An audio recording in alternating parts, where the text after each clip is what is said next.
Kalau ngeliat komennya banyak yang kangen sih ya, Bah. Iya, ini sama Mikail nih sekarang ngobrolnya. Halo teman-teman. Gimana kabar seminggu terakhir ini? Mudah-mudahan seminggu terakhir ini seminggu yang penuh pengalaman.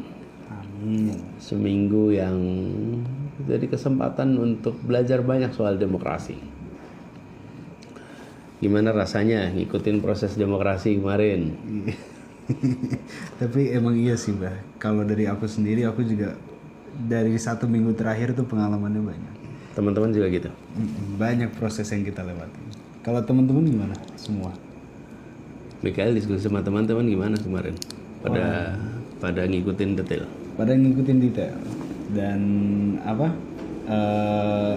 Banyak sekali yang pertama kali mengikuti politik, mengikuti apa perkembangan demokrasi, perkembangan politik di Indonesia seperti apa. Aku yakin banyak teman-teman juga yang mungkin pertama, mungkin kedua, tapi tentu ini yang paling seru, yang paling banyak pengalamannya, dan ya bangga juga lah bisa ikut proses. Apalagi dalam beberapa bulan terakhir. Ya, alhamdulillah. Jadi Abah bangga, betul-betul bangga.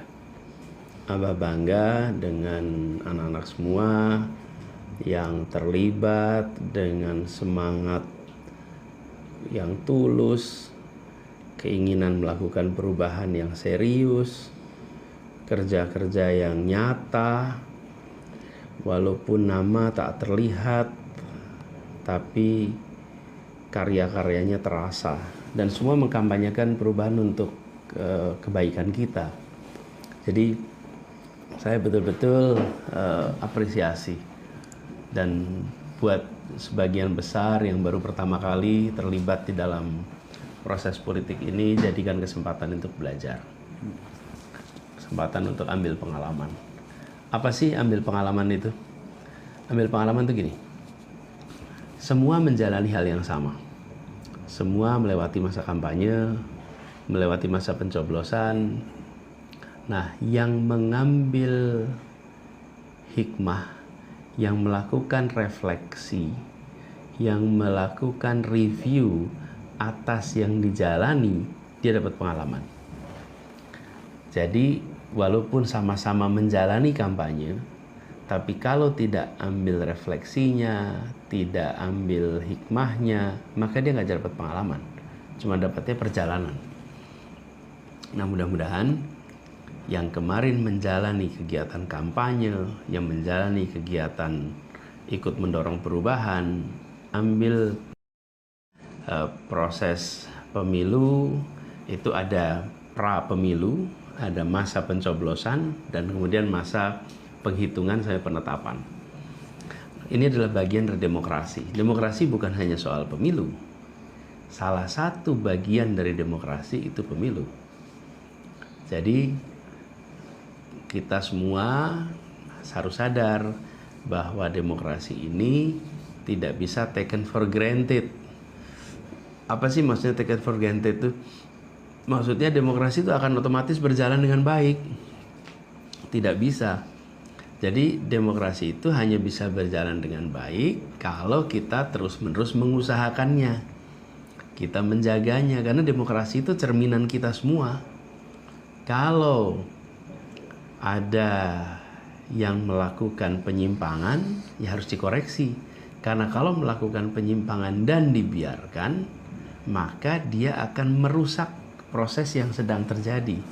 Jadi proses demokrasi, misalnya pemilihan harus jujur, tidak boleh ada paksaan, tidak boleh ada transaksi imbalan, semuanya harus putusan. Jadi memilih itu bisa 3 nih.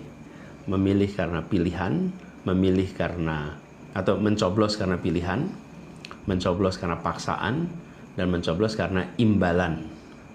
Nah, dalam demokrasi mencoblos itu karena pilihan. Kalau ada yang mencoblos karena paksaan, ini bahaya. Kalau ada yang mencoblos karena imbalan, itu juga bahaya, itu merusak. Nah, Kalau ada peristiwa-peristiwa seperti itu, biasanya terjadinya sebelum pencoblosan, itu bisa merusak kualitas demokrasi kita. Kalau misalnya kepala-kepala desa dikumpulkan, lalu kepala desa diberi ancaman, Pak Kades, bila tidak memilih pasangan tertentu, nanti dana desanya diaudit. Lalu Pak Kadesnya harus meminta ke seluruh rakyatnya, warganya untuk milih calon tertentu. Nah itu salah. Kades seharusnya dapat pesan, Pak Kades bebas memilih sesuai aspirasi. Ini yang harus kita tegakkan. Ada juga yang dari imbalan. Misalnya Kades diberitahu, Pak Kades ini untuk rakyat kalau memilih A dapat ini. Nah itu merusak demokrasi.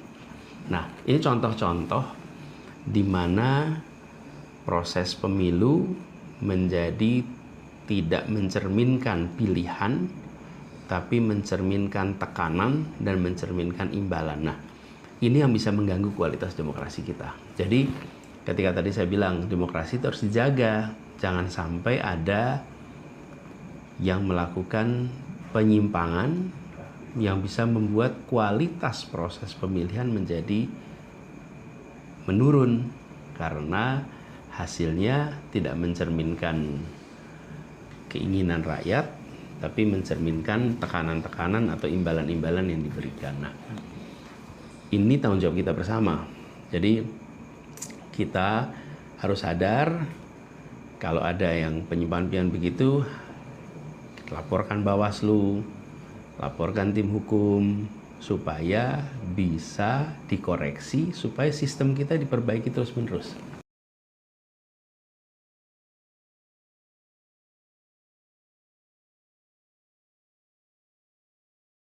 Soal mau membolak-balikan hasil, tapi kita ini bagian dari gerakan perubahan. Kita ingin pemilu kita lebih baik, lebih jujur, lebih bersih, lebih fair, lebih transparan.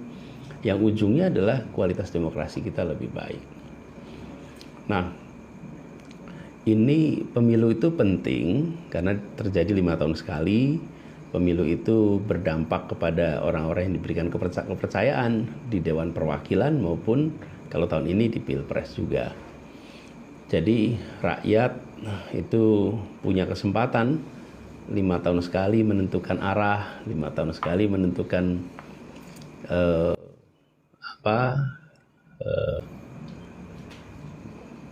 prioritas. Nah, jangan sampai itu terganggu. Kita hormati. Jadi saya lihat anak-anak semua itu punya potensi besar untuk bisa berperan lebih banyak di antara pemilu. Pemilu tuh sekali 5 tahun, 5 tahun lagi. Nah di antara keduanya itu ada ruang untuk peran teman-teman yang banyak sekali. Jadi keterlibatan kemarin dalam kampanye, keterlibatan di dalam proses pengawasan, ini penting sekali. Kenapa? Ya pada ujungnya nanti orang yang dipilih dia akan membawa program, membawa rencana yang akan berdampak kepada ya kita semua. Kan ini bukan seperti pertandingan sepak bola yang siapapun yang menang tidak bawa dampak kepada kehidupan kita kecuali bahagia karena yang didukung menang. Benar nggak, Mik? Benar.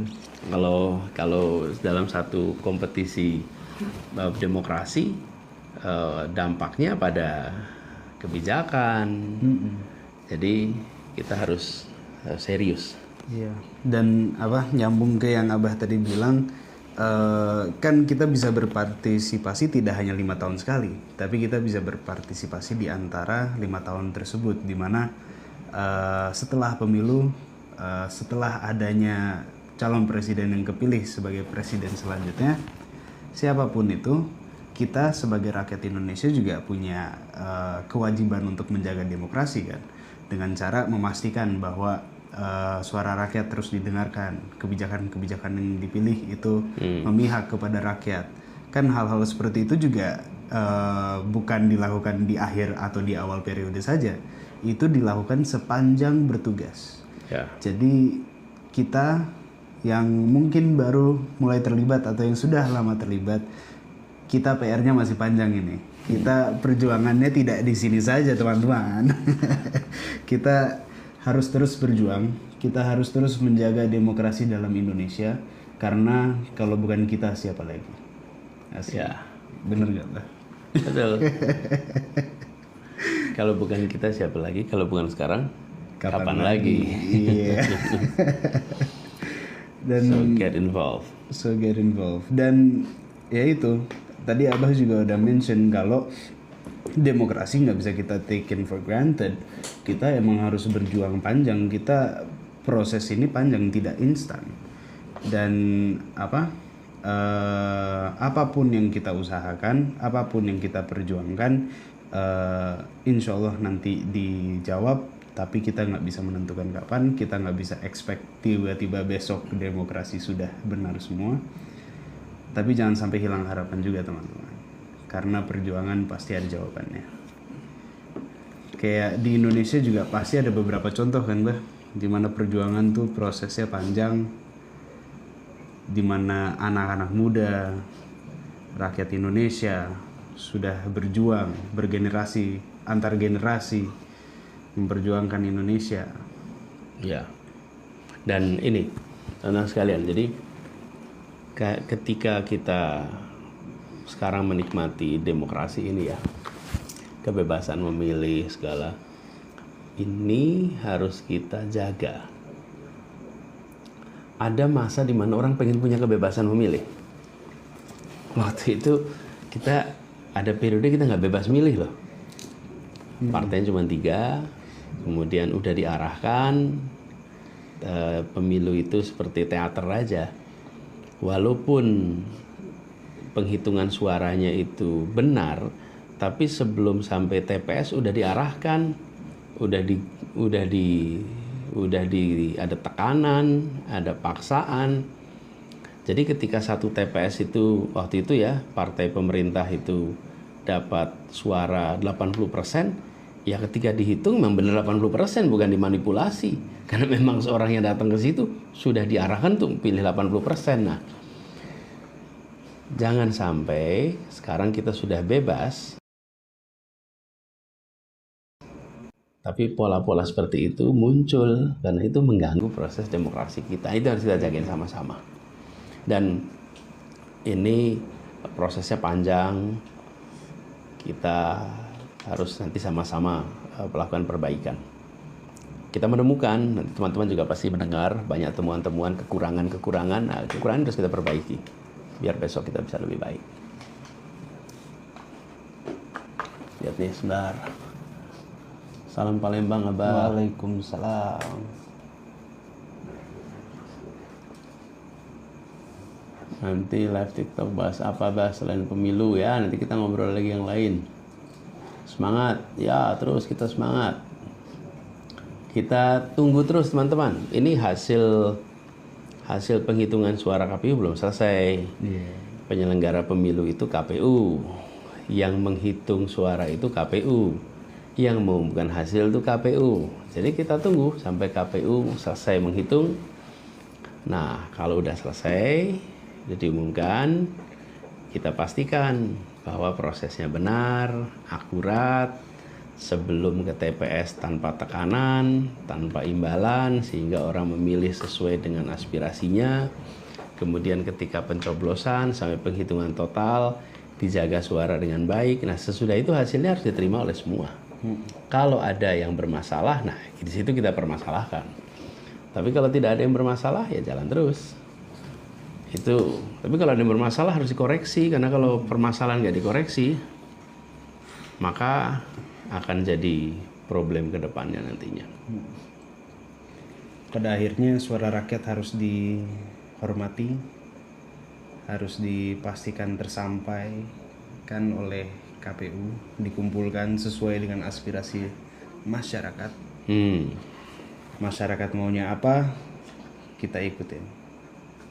Ya. Sehat selalu, amin. Abah, insyaallah. Abah Pergi hebat. Tegal. Ini ada salam dari Aceh juga, Bah. Ada dari Balikpapan. Waalaikumsalam. Abah salam dari Aceh, yes. Ini Abah kalau live rame juga ya, Bah. Ini Seru Mik ini. seru banget ini. Dari Malaysia, wih, dari Madura. Ya, oke. Salam dari Samarinda. Insya Allah, doa kita selalu gitu. Insya Allah, Allah selalu memberikan yang terbaik. Pastilah. Abah baju etalase berapa?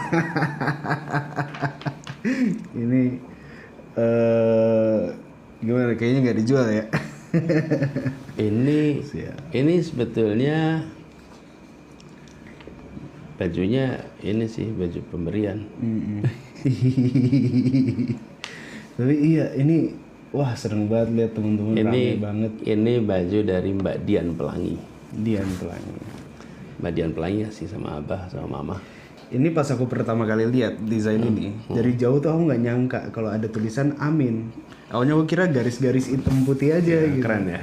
Ternyata Amin. Tapi kalau dibilang gitu jadi kebaca. Iya ya. Iya. Iya, Mbak Dian Pelangi bikin buat saya, Ferry, Gus Imin sama Bu Rustrini sih. Iya. Bu Rusmini. Jadi kita berempat kasih. Tapi tenang guys, sebentar lagi aku ambil dari lemarinya Abah. Oh. Iya. Oh. Bahaya tuh. Salam perubahan. Aku kira ini. Bah, ini viewsnya Abah tuh 80.000. Apa tuh? Yang sekarang aktif nonton. Aku kemarin sempet live. Terus? Jadi aku kan baru mulai aktif nih guys. Aku baru mulai aktif TikTok nih. Aku live. Pertama kali aku nyoba live.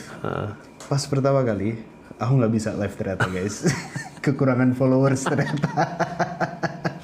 Jadi ada batas minimum followers. Waktu itu followers aku masih 100-200 gitu guys. Oh iya tuh, kasihan bener kamu. Terus akhirnya aku post di IG, ayo guys tolong follow. Dan kedua kalinya alhamdulillah bisa live. Tapi nggak sebanyak Abah ini yang nonton. Aku tuh pertama kali yang nonton 100-200. Terus Jadi kamu targetnya berapa? Nyusulin Abah yang pasti. Iya. Kan enggak, tapi kan kalau live-nya yang penting ngobrolnya. Yang penting ngobrol. Tapi iya, aku tuh seneng banget live karena aku ngobrol sama teman-teman semua. Ngelihat komentarnya, banyak pertanyaan-pertanyaan yang sebenarnya seru dijawab juga. Kemarin tuh aku ditanya, Mikael bisa naik SPD nggak? Abah tahu SPD apa? Iya, awalnya aku nggak itu sepeda. Terus langsung pada tanya, Mikael bisa bawa mobil nggak? Iyalah, kamu naik sepeda kan dari kecil. Iya dong. Harus semua anak-anak belajar naik sepeda.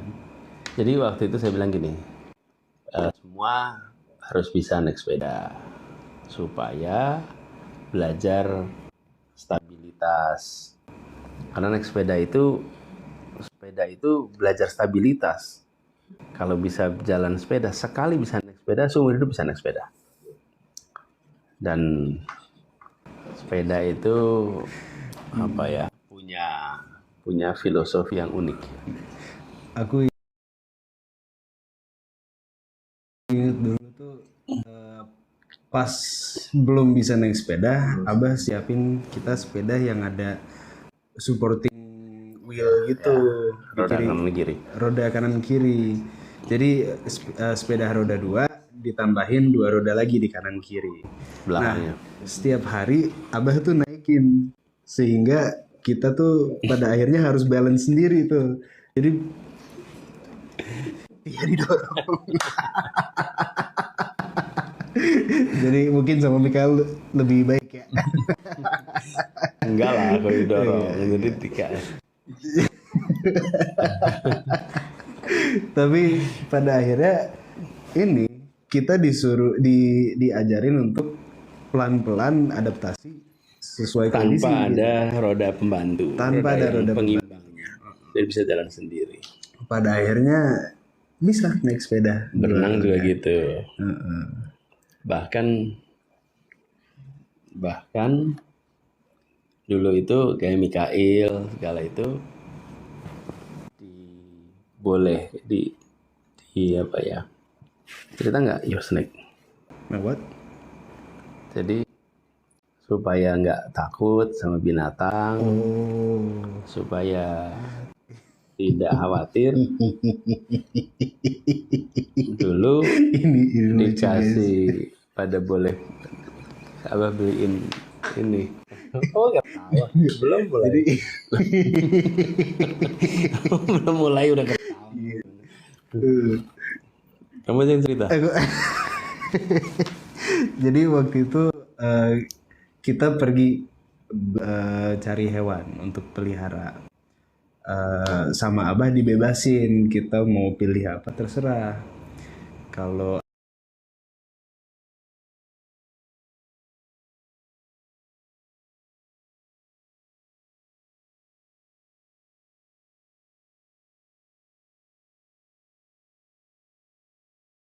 aku lagi seneng ular. Jadi akhirnya aku beli ular untuk dipelihara. Dan di rumah aku suka bawa keliling, suka iseng ke kamarnya Tia bawa ular gitu. Tapi jadi saya bilang nggak apa-apa pelihara ular. Saya bahkan bilang sama yang jual, Pak, ini saya beli sekarang ularnya, tapi nanti kalau udah selesai saya kembaliin, Bapak ambil lagi ya. Ya, dia mau. Jadi kan kalau udah selesai bisa dibalikin lagi. Kan tujuan Abah itu adalah membuat anak-anak tidak takut lihat ular. Tidak. Jadi kalau mau ular ya biasa aja gitu. Nah, jadi akhirnya di rumah ada ular.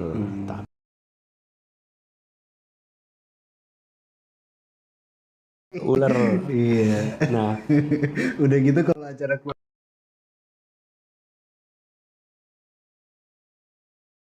aku suka bawa keliling, tunjukin ke sepupu-sepupu gitu. Ini ularnya. Nah, ularnya agak gede pula, kan panjangnya kira-kira semeter lebih gitu. Ularnya. Nah, dibawa ke sekolah juga, gempar pula sekolahnya. Gara-gara Mikail ke sekolah bawa ular. Nah, tapi tujuannya sebetulnya untuk bikin Mikail dan Tia, Kaisar, kita semua ya biasa aja.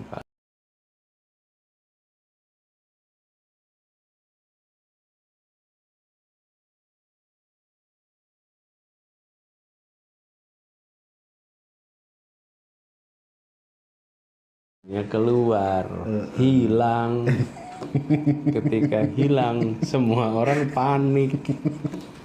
Sampai akhirnya ditemukan di bawah sofa. Dia melilit di sofa itu kan ada kayak apa? Ada kayak pipanya gitu. Nah, dia melilit di situ. Ditemukan bawa. Nggak lama kemudian kita piala berapa bulan gitu ya. Terus dibalikin ke yang jual. Nah, itu contoh. Pokoknya seperti tadi sepeda, nyobain sepeda. Harus semuanya bisa. Ya mau sehari-hari juga bisa naik sepeda. Terus ular juga gitu. Anyway, cerita-cerita yang nggak pernah kita bayangkan akan muncul. Oke, teman-teman semua.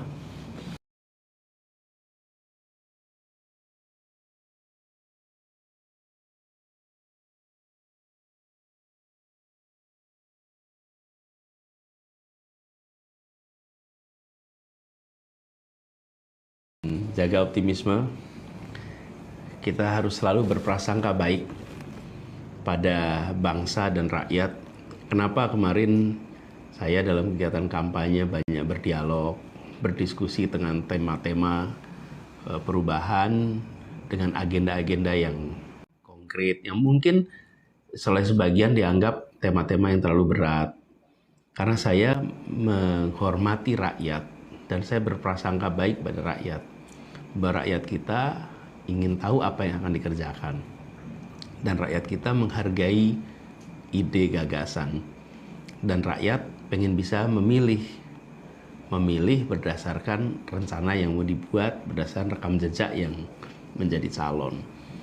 Jadi saya berprasangka baik dan saya mencoba untuk terus-menerus menghargai proses ini. Tapi tetaplah semangat, jadi be the change. Jadi buat anak-anak muda, nih ini fotonya nih. Ini apa namanya, buku Be the Change. Itu pas di Korea ya? Ini Malaysia. kalau nggak salah di mana? Di Malaysia ya. Di Malaysia. Abah lagi di Malaysia waktu Saya lagi di Malaysia. Terus ke perpustakaan ya. perpustakaan. Be the change. Terima kasih buat semuanya yang sudah ikut live. Salam hangat, salam hormat buat semua.